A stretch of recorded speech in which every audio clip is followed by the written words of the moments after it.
All right, so welcome to chapter one. Today we're going to focus on learning objective one, which talks about the forms of business. And there are three different ones to look at in more detail. And then accounting information and who uses it and why it's important. So that's our focus today. So first of all, just understand that if you wanted to start a business, and a lot of people do, you have to pick a form of business, okay? And um, that's because things are organized around things like your tax code and things like this. So it's very important to know what you want to be. So one simple form of business that any individual can do is set up something called a sole proprietorship. Again, the word sole simply means you're doing it alone. So there's one owner who owns the business. It's usually quite simple to establish. Some businesses are, I can establish this afternoon if I just want to go ahead and say, this teaching gig is nice, but I'd rather clean houses. Um, and I can start my business, that's fine. I don't think there's any special regulations for me cleaning a house.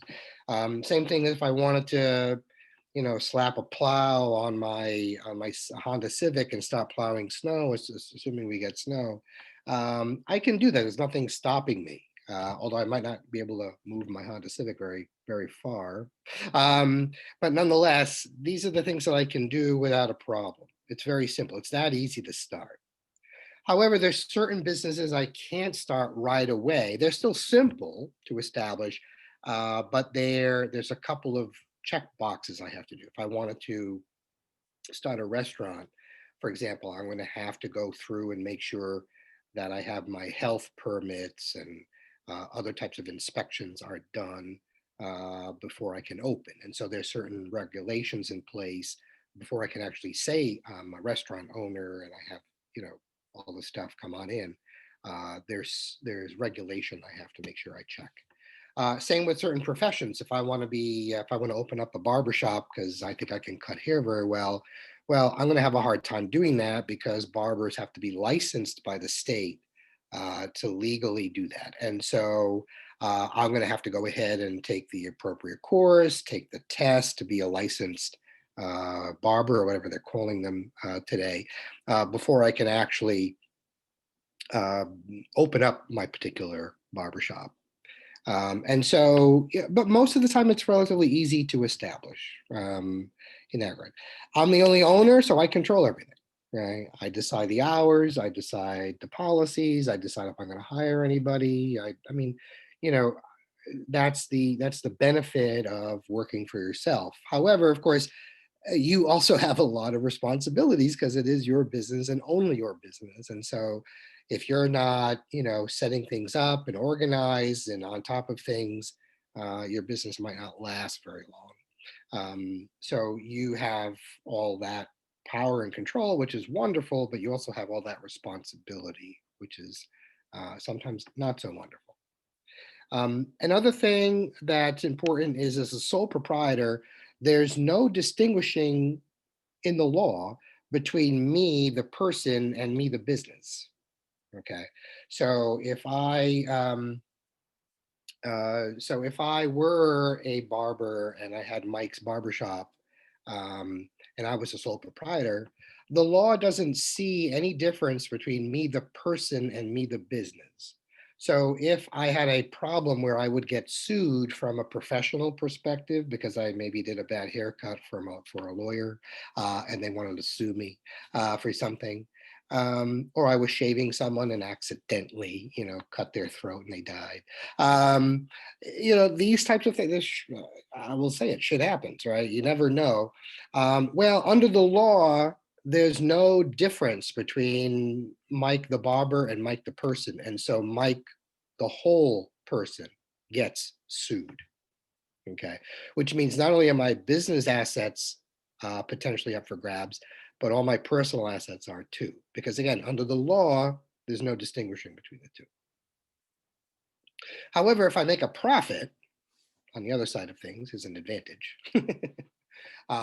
If I make a profit of that company, then I'm going to put that down as my personal income.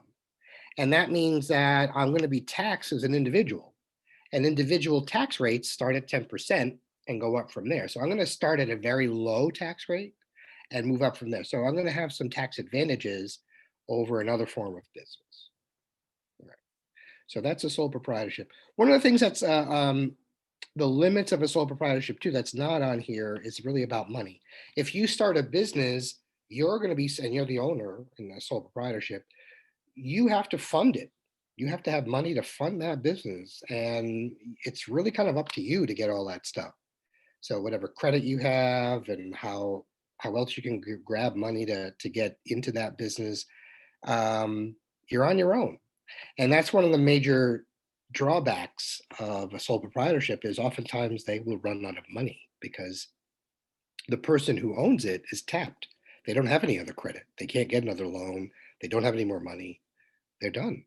And it's a terrible thing that happens, but it does happen. It's one of the realities for a sole proprietorship. Okay. If I wanted to start a business with another person or more, so a partnership, and I think it's important to understand it's two or more people. It's not just two people. Well, two people is a partnership, but so is three. Guess what? So is 23. So is 123. Partnerships can be as small as two, as large as in the hundreds. And it doesn't really matter. There are different types of partners. The partners who are very active in running the business are general partners.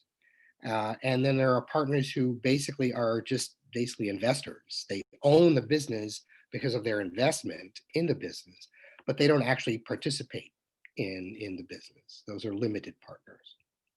And general partners will have obviously a greater say and a lot more control. Partnerships are also simple to establish, but unlike a sole proprietorship where there's only one person making all the decisions, and assuming you talk to yourself, you're making decisions and you know about it. In a partnership, that communication sometimes breaks down. And one partner might do something the other partner doesn't know about, it gets mad. These relationships can end as quickly as they started. And so partnerships have to have, in my view, a partnership agreement because you want to make sure, look, this is you're in charge of this, you're in charge of that, and this is how we make decisions together as partners. You might agree anything over $100 you got to sit and talk about before you agree to anything. So, there's got to be certain rules in a partnership that doesn't exist in a sole proprietorship. But in general, they can be very simple to start. I can, my cousin and I can say, oh, well, let's start cleaning houses tonight. Okay, fine. We're in business. Boom, partnership. 50-50. That's what we've agreed upon. So they can be that simple, but it can be complicated. There is shared control, but you have two or more people. So you have a lot more energy, you have a lot more skills coming in, and you have a lot more access to money, hopefully, because your business is going to need money. So not only are you putting in what you can, your partner or partners are putting in everything that they can. And so businesses that have a lot of resources tend to do well. They last longer. They have a bigger hope of lasting longer.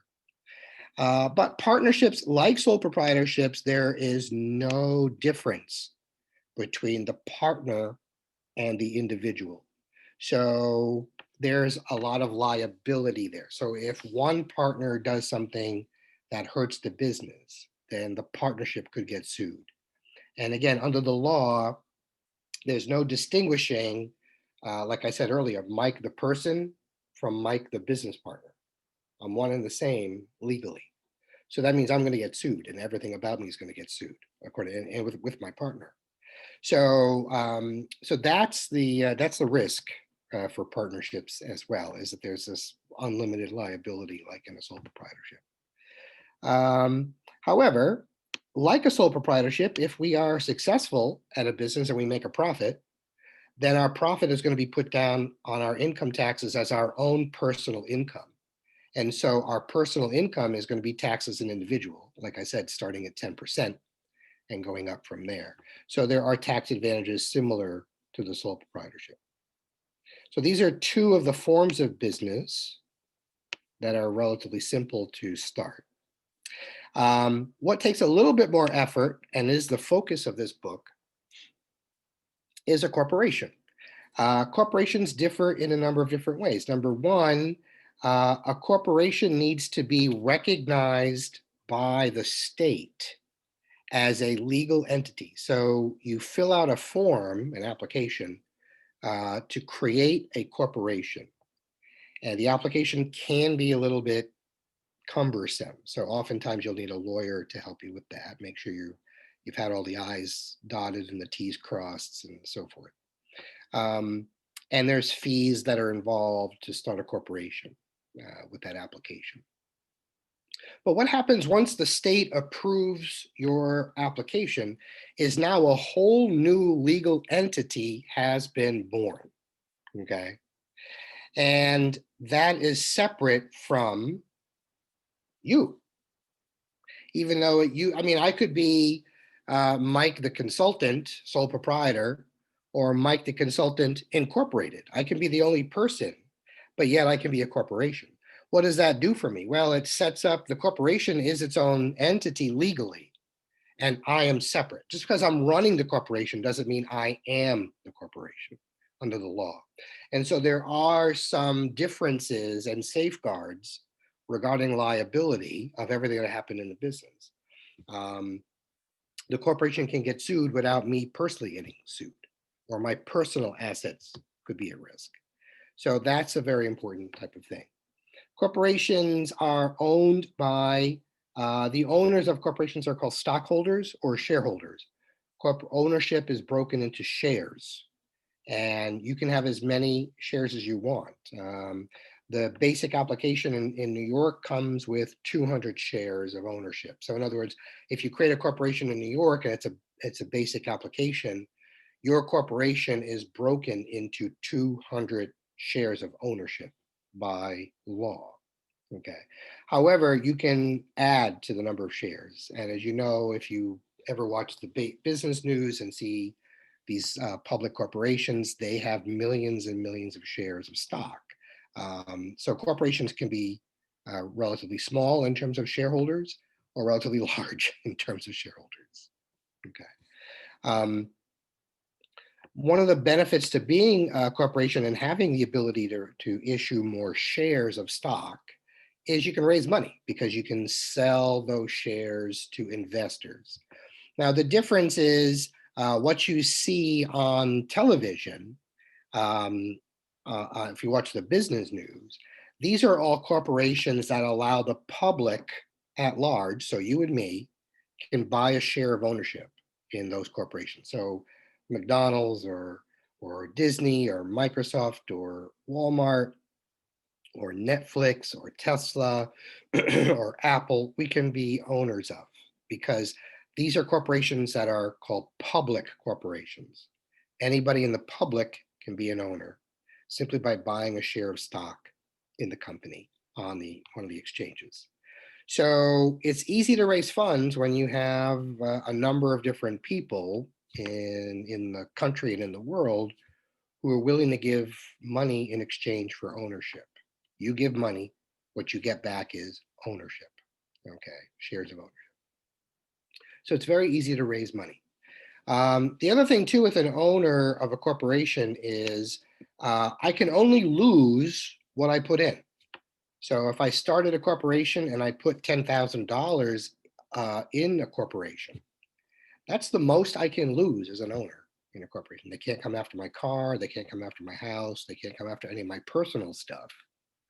Only what I've put in to the corporation, my share of ownership there. That's the most at risk for me. And so the personal liability goes away. Unlike in a sole proprietorship or a partnership where there's personal liability as far as the eyes can see. Of course, there's insurance to help manage that, but it doesn't take away the liability. It just helps to cover it in case you need it. Another thing that's very different in a corporation is ownership is separate from management of the company.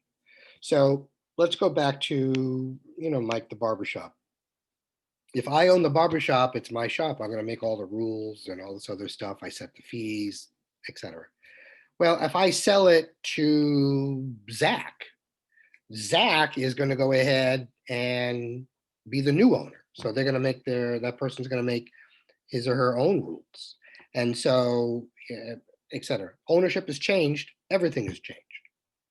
Same thing with a partnership. If there's more, if there's two partners and you want to make a third partner come in, well, the old business of A plus B partnership is dead, and a new business, A plus B plus C partnership, is born.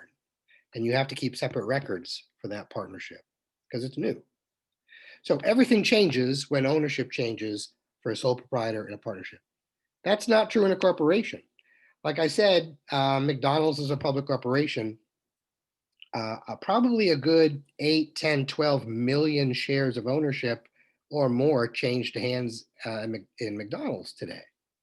But nothing has changed at your local store. Nothing. Zero. Okay. They probably still got your order wrong. But nothing else has changed really. So basically speaking, the ownership of a corporation can change without affecting the corporation actually running and doing well. So ownership and management in a corporation are separate, and believe that's an advantage because you don't have to keep starting the business over and over and over again when new owners come on board. Okay.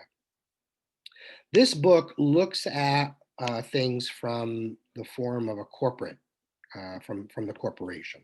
Everything we're going to be learning is really about the corporation, and very specifically about the public corporation, which means that a corporation whose ownership, shares of ownership, which we call stock, is available to the public. Many corporations are not public. Okay, many corporations are private, which means the ownership is privately held.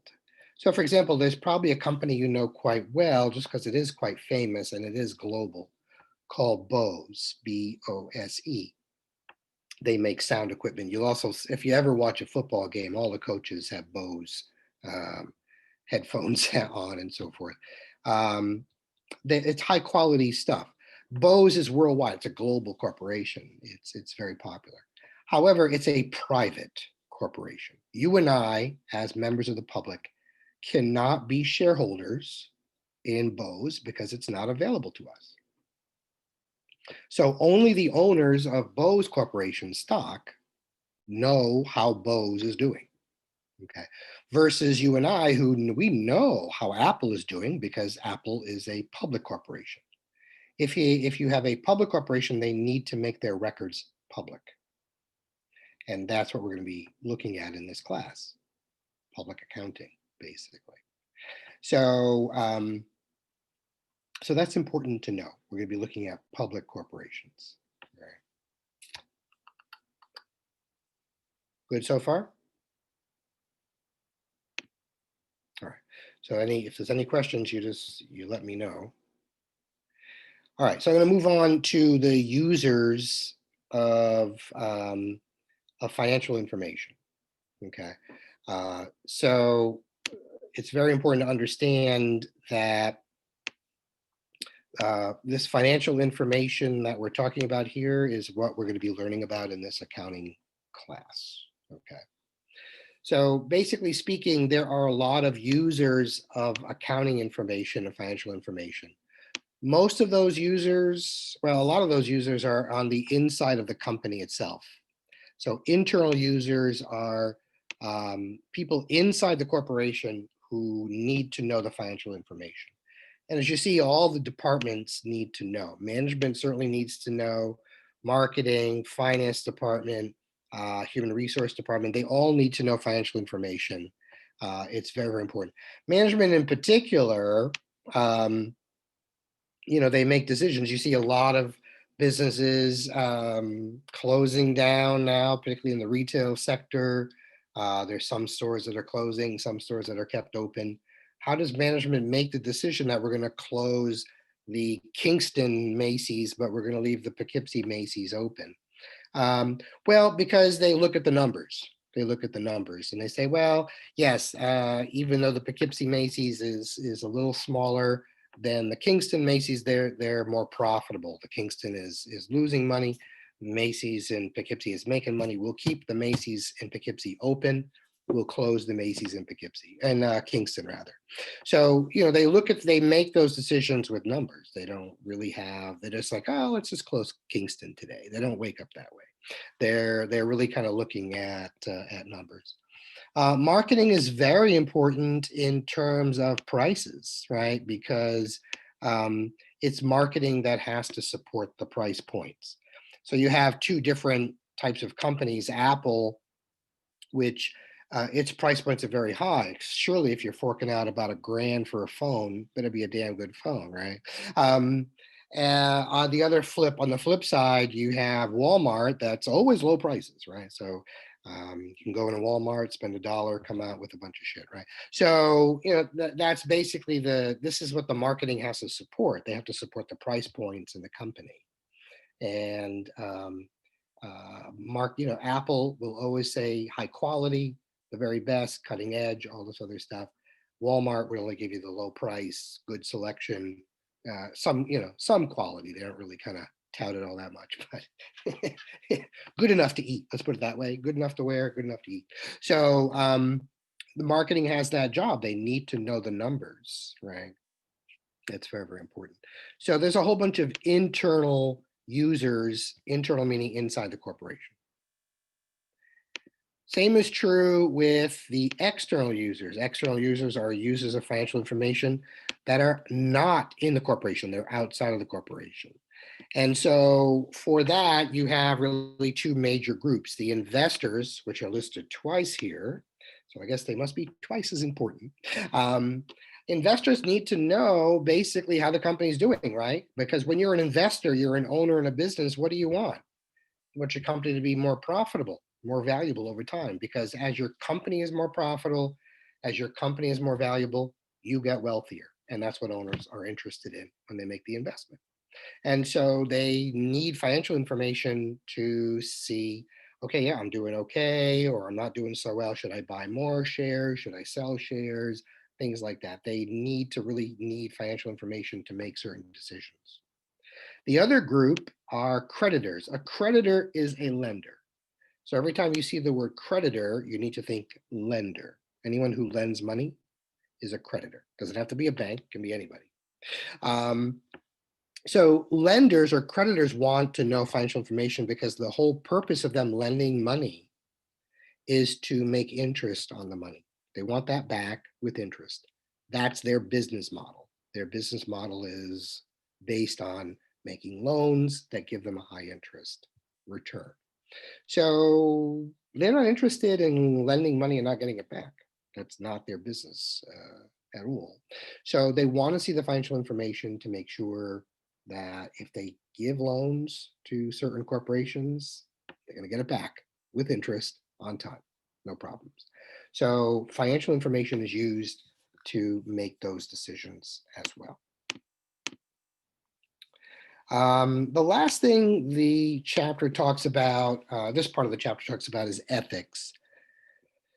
What can I say about this? I'm not here to teach you ethics. Everyone in the country knows from a very young age, they're taught basically what we consider what's right, what's wrong. Everyone has that. Everyone has that foundation. It doesn't mean as adults, just because you're learning it over and over again, doesn't mean as adults you're not going to be in situations where you're going to throw those values and morals out the window. It's happened before. It'll happen again.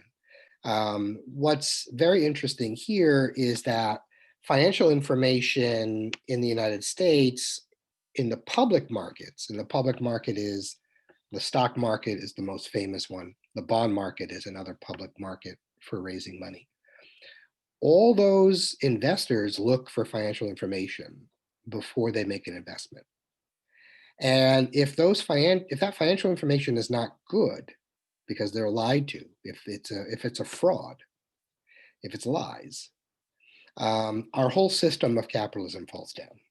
Okay, because who's going to want to invest in a company where the information isn't believed has to be relatively accurate. Doesn't have to be perfect, just has to be relatively accurate, right? It's like it's have a sunny day, but there's a cloud. Well, it's still a sunny day. So there's no perfect in our world, right? But it just has to be damn good, basically speaking. And so financial information has to be damn good for investors. What happens when companies, particularly public companies, lie and perpetuate a fraud is they give out bad financial information, often on purpose, to mislead people into thinking things are okay when they're not okay. And we've seen that in the United States often through the years. Actually, since corporations have really grown, you go back to the titans of industry in the 1870s, 1880s, when you did have your Standard Oils and your Carnegie Steels and all this other stuff, J.P. Morgan. Things really haven't changed since then. There's always been questions of ethics. But in the United States, particularly in our financial system, where we rely on the financial markets to raise money for productive purposes, you need good information. So when Enron decided not to tell the truth about its financial situation because the financial information was fraudulent, it cost a whole bunch of people a lot of money. It defrauded investors, it defrauded employees, it defrauded creditors. A lot of people lost money when Enron lied and went under. Same thing with WorldCom. A lot of people lost money when WorldCom also lied about its financial condition, and the whole thing went down. All these companies lied about something. Some, like HealthSouth, AIG, survived. They're much smaller, but they survived. But it doesn't take away the fact that they lied. Well, up until 2001, there were no real strong laws on the books that could send people to jail for lying about financial information to investors. And so Congress came along and they said, look, capitalism is capitalism. Let's try to save it. They came up with Sarbanes-Oxley to say, look, we're going to be putting certain limitations and rules and regulations in place that if you do lie about the financial condition of your company, it's a public company, by the way, right, to the public, and it costs investors money. It costs jobs, creditors losing money, investors losing money. You can go to jail. You can go to jail. We can pursue this in court and put you away. And this was true now for the very first time for CEOs of companies, for upper management, for certain members of the boards of directors that oversee financial information. They really made it tough. Now people can go to jail for a long time. So that was good. That was good stuff. It does other things too that we'll get into in a future chapter, but this is just sort of an introductory thing. And the reason is financial information is critical to the functioning of capitalism and the public markets. And if you can't have public corporations lying about all this stuff, because it's a contagion. It's like a cancer that just grows, and soon the markets don't work. And if it doesn't work, we don't have much of an economy.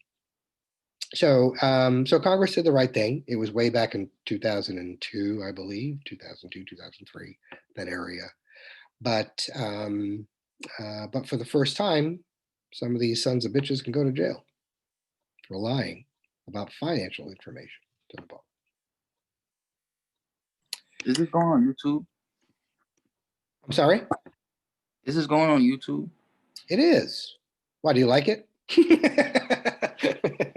It is going on YouTube. So the do it exercise, at the end of every learning objective, there's a do it exercise that you need to study.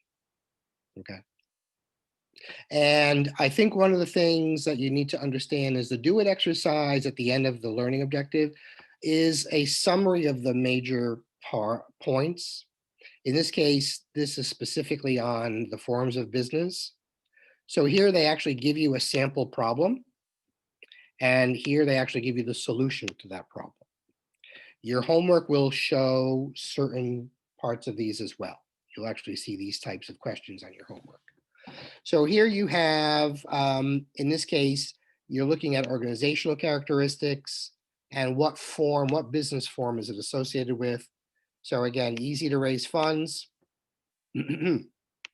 Corporations are definitely that. Simple to establish. Well, sole proprietorship is the simplest, but partnerships can also be very simple to establish. No personal liability is corporations, right? Stockholders can only lose what they put in as an investment. Their personal stuff is not at risk. Tax advantages, well, sole proprietors and partnerships get taxed at an individual rate starting at 10%. The corporate tax rate is at 21% and goes from there. And easy to transfer ownership, that's specifically within the corporate. That's a benefit of the corporation right there. So that's an overview of Learning Objective 1.